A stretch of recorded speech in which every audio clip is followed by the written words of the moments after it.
Good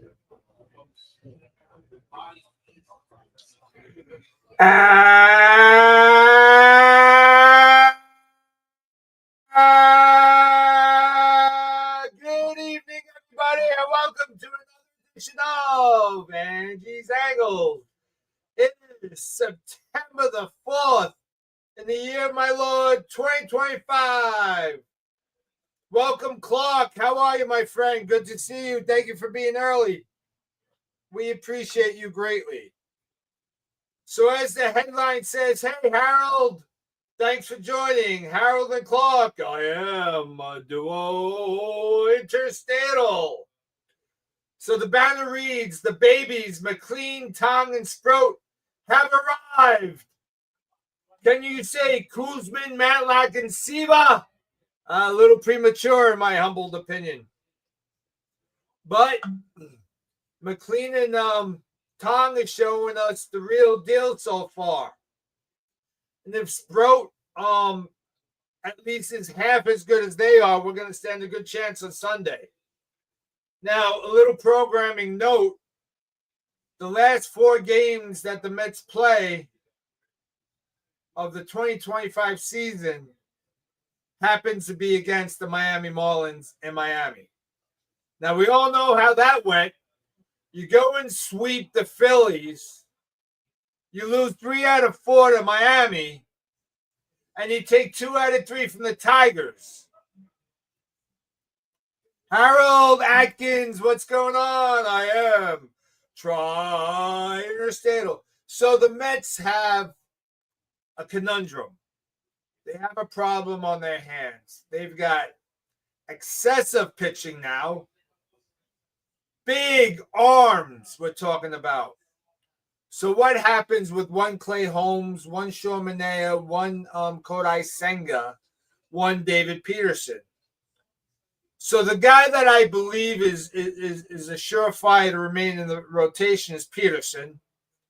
But he seems to be on again, off again, on, off again.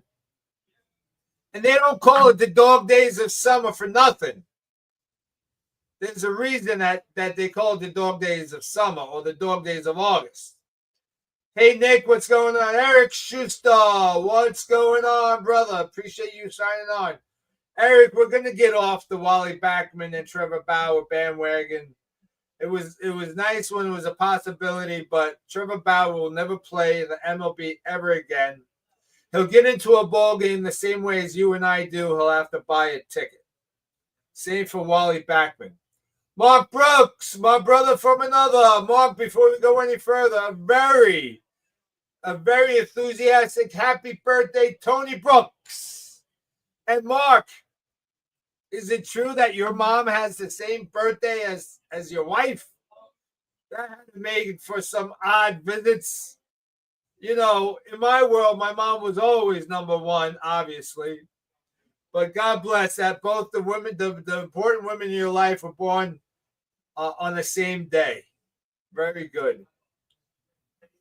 So, the San Francisco Giants, with the help of one Gilbert, is making some noise in the wild card standings. Now, the Mets, unless we suffer the demise under Willie Randolph and spit the bit the last 2 weeks of the season, the Mets are established to make the playoffs as a wild card team. And the playoffs are best out of 3.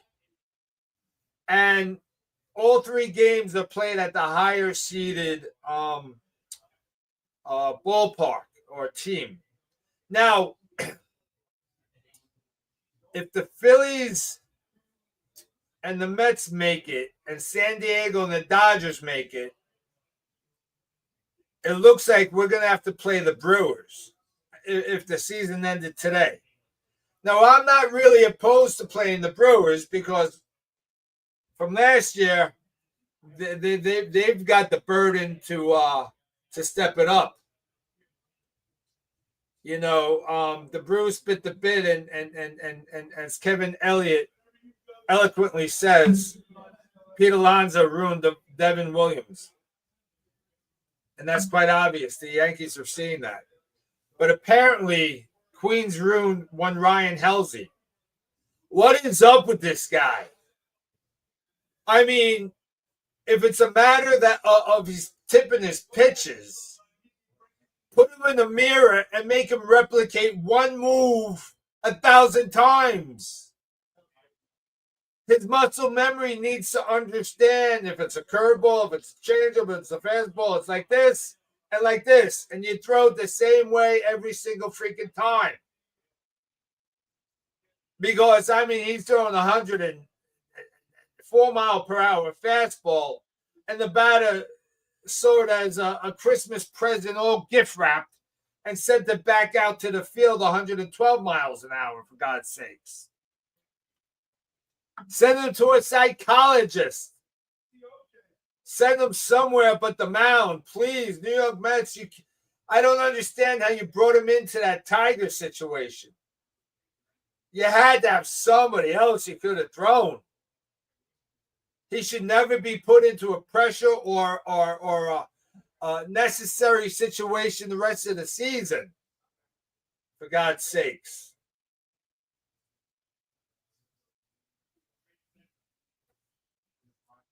So the young babies, McClean, Tong, and Sproat, have arrived.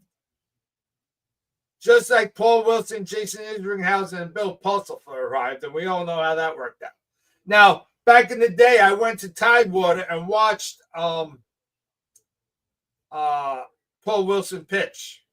It wasn't Tidewater. I apologize. It was St. Pete, where the Mets shared the spring training facility with the Cardinals. That's for you, Clark. And Paul Wilson threw across his body violently. So I'm not surprised that he developed arm injuries, because I said it right away when I saw it live. And I'm back in 1983. I think it was the summer of '83. I went down to St. Petersburg with my buddy, my best friend at the time, Nick Toma. And watching him pitch, he just threw very, very, very, very violently across his body. Nick, I think we're going to have to go into the playoffs without counting on Ryan Helsley. Let's put Nick on the big board. Nick says, Helsley better figure it out. It's September. Get it together, please. We need you. Well, do we really? Because here's the deal. If McLean and Tong continue their dominance, and now listen, Tong, one game a season does not make. Officer Lennon's in the house. What's up? Officer Lennon, tell me, are you dialing it up from Delaware? You would make me quadruple in the statal. So Tong had a good outing. McLean has had great outings. Harold Atkins, Senga, I don't think Senga could be a relief pitcher. Now, hear me out, right? So go back to the days of 1986 when we put Sid Fernandez in the bullpen. And Sid was good for 2, 3, 4 innings. So I think Manet is that guy. So now if we go McLean, Tong, Peterson, Sprout, you're going to need a fifth guy. Who's your fifth guy, right? It's got to be Senga. Now, unless Senga goes down and reestablishes himself down in the minor leagues, and I think that's all he needs. I think he just needs a confidence boost. So maybe set up, the MLB The Show and let him pitch against, the computer, and hopefully that gives him some confidence back, because he lacks it. He seems surprised that they're hitting the pitches he's throwing. Could it be that he's now starting to tip it? Could it be that he's now losing control of the ghost pitch, right? But even with all that, he's still sub 3 ERA. That just shows you how great he was for the first half of the season. And then he got injured, and maybe he's babying that leg. Maybe he's still got some soreness, and he's being careful. So we're going to have to see what happens. I think Manea goes into the bullpen. He becomes your lefty specialist long reliever. And, you know, we're going to live or die with the young kids. I mean, if the brain trust says bring them up, let them pitch. Let them pitch. They're not there to watch the game. They're there to contribute. And what better way to get your feet wet than to do it in real time? So it's going to be interesting.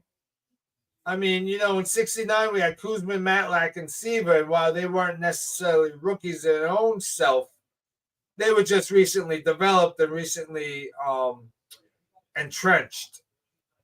Oh, all right. Officer Lennon's in Queens. So I'm interested to understand and find out from the audience, do we have enough to overtake the Filthies, right? They won 2-0 Milwaukee. Milwaukee couldn't get their offense going against Sanchez. So I'm not really sure. I think we're 6 games now out of first place because I think we were 5.5 after yesterday, and the half game difference because the Mets are off tonight. Put the Phillies 6 games in front of us. But we do have 4 games against the Phillies coming up. But first, we have to take care of the Reds. Now, as you would say, the horse is before the cart for the New York Metropolitans. We go into Cincinnati, a bandbox. We're going to have strong pitching. So we got Peterson, Tong, and Sproat going for us the next 3 days. And whatever our hitting coaches did, said, created an altar in the locker room, chase away the demons, our offense has been en fuego. I mean, you can't get our guys out for the most part. And what is also happening, we're getting a lot of seeing eye base hits, which did not happen during the offensive drought that we suffered. Harold, we always appreciate any support we could get. And the Cubbies are interesting. They're holding on, Harold, and we're going to see how that goes. Now, the San Diego Padres are sliding somewhat. So that's interesting to watch. And like I mentioned, the Giants are making a little headway. They're playing some good baseball, compliments of Drew Gilbert. So we're going to have to watch them closely. But those last 4 games in Miami is kind of scaring me. It's kind of like when we had to go to Atlanta last year and we barely freaking survived that series. I mean, the Mets have it in their heads that they're cursed at these ballparks, and I just don't understand it. But enough of that. Mark Brooks.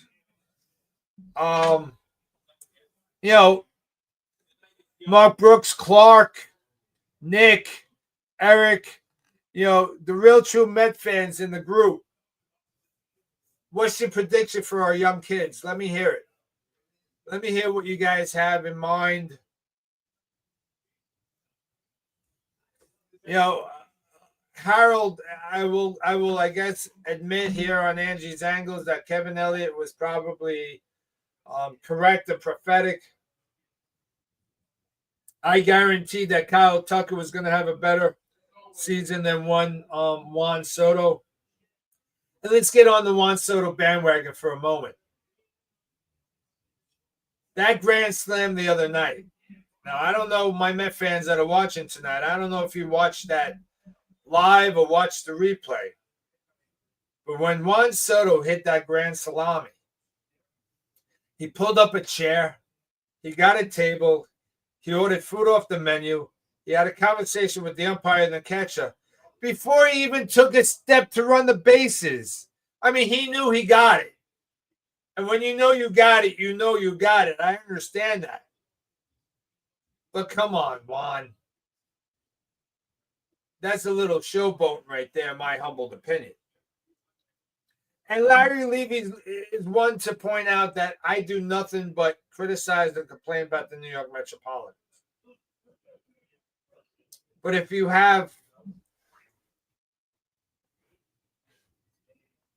the proof, why do I got to sugarcoat it? Why do I got to be Pollyanna? I mean, being a baseball fan, and the word fan is compressed for fanatic. And we all know that I'm fanatic, that's for sure. Mark Brooks, give me some input on what you think of our babies. I mean, McLean, he struggled the first two and a third, 2 2/3 innings against the Tigers, and they rattled off 6 or 7 strikeouts. He kind of found it. And let me tell you something. That fading fastball that McLean throws, it is virtually unhittable. You cannot hit that because here it comes right down the plate, and boom, to a left-handed hitter. It goes to Hoboken. It makes a right turn and it just keeps going.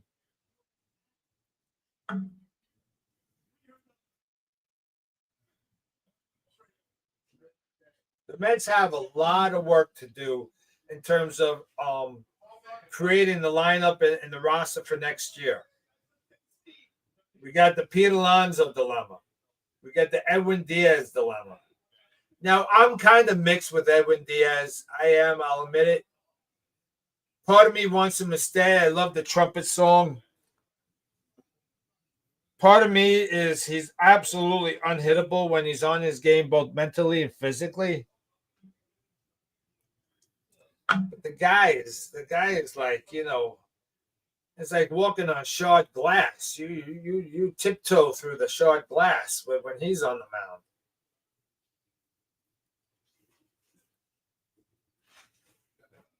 Harold Sanderson, let's put you on the big screen. Soto has 36 home runs. Tucker does not. Mr. Elliott said, and I quote, Harold's team will finish last and not see the playoffs. Obviously incorrect. Now, Harold, I gave the Cubs kudos. I said the Cubs were going to, I believe I said they were going to win the division, and the Brewers came out of nowhere to overtake them, and kudos to the Brewers. And something to be said about the Brewers' toughness, because one David Stern, that's his footprint, that's his stamp of approval. So, if you're a believer in David Stearns and what he's doing with the New York Metropolitans, it's imperative to give him the rope. He's either going to hang himself or he's going to swing over the stadium holding the trophy.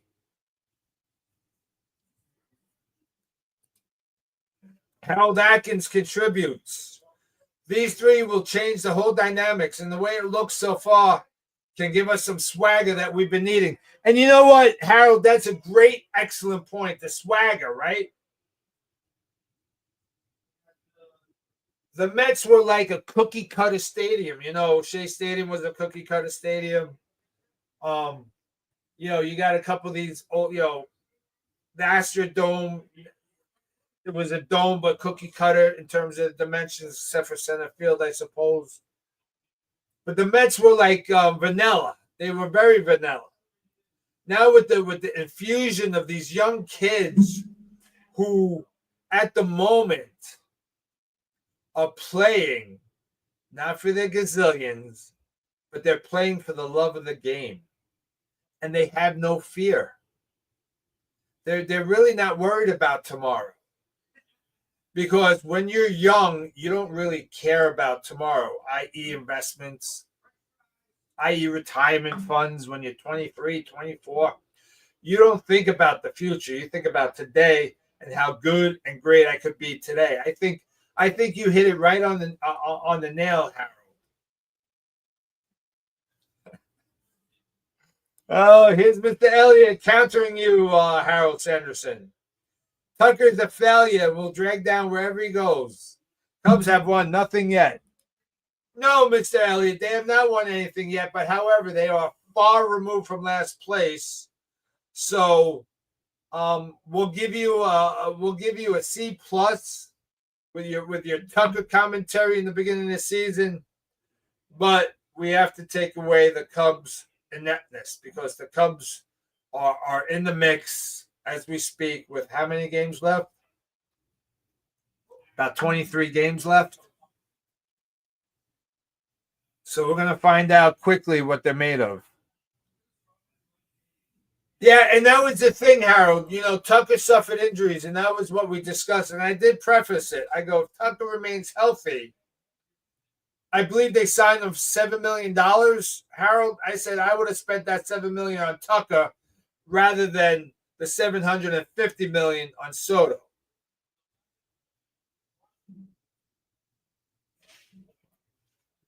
You know, Kevin, I don't know how you can continue to say that the Cubs are still inept.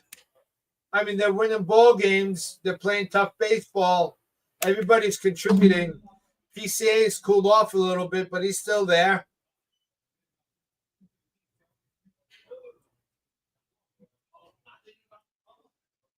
So we're going to have to find out. So tonight at the lounge, we got a full house. Sadly, the NFL season has begun. I can't wait till it ends. But Thursday nights are fun here at the lounge. Smoke Therapy 215, Ronkonkoma Avenue, Ronkonkoma, New York. We do the football box pool. You take 5 numbers, drop $10 in the kitty, and maybe you win a couple of shekels. So I addressed Antoinette Brooks' birthday. Mark Brooks, your mom, heavenly birthday to your mom today. I wanted to wish my sister, Patty Ann, a very happy birthday 2 days ago. Double nickels for her, but she don't look a day over 30. If you know what I mean. And Harold, I think I owe you an apology, Harold Sanderson. I think I left you off the prayer circle last week. I was re-looking at it. And if that's accurate, I apologize. This week's prayer circle is as follows. Harold Sanderson, we're praying for Dawn Squared, Carol and Bob. Harold Atkins, I'm sure by now your oral surgery is good, but your skill set with the tiramisu must improve, my friend. Terry Sanchez, we're praying for your mom's legs and keeping your mother-in-law and your uncle's memory alive. Antoinette Brooks, we're praying for your brother Mike that he receives his kidney transplant. Scott Tobias, we're praying for your wife and your mom. Clark, we're praying for Brad and Tricia. Linda Stein, we're going to be praying for yourself, your hand, and your dad. Kevin Elliott, continued health wishes for you, my friend. Krause family, Aubrey, remaining in remission. Deb and Lee down in Maryland, we're praying for Lee and all his medical issues. Mary Ann Bello, Oceanside Senior High School. We're praying for you and your mom, young lady. Larry Levy, keeping you guys in our prayers as your wife Frida remains in remission with her cancer. Mr. McGowan, sir, I got to give you a call. We're going to come to your house. Ralph, smoke therapy buddy, continue healing on your injuries. Pete and Shani down in Florida, may you guys continue to prosper. And Pete's got a lot on his plate down there. And Angie's Angles information to follow. Tom Altabano, severe pneumonia. He's still absent from the lounge as he deals with that, but he's getting better. Big John, we're praying for your leg. He had a little clot going on his leg. Joe Echevarria, we're praying for your continued recovery from your heart attack. And my buddy here, Pete G in the lounge, prayers for his friend who passed recently and his friend's family. That concludes Angie's Angles Prayer Circle. I want to thank each and every one of you for joining us on Angie's Angles. Without you, I'm nothing.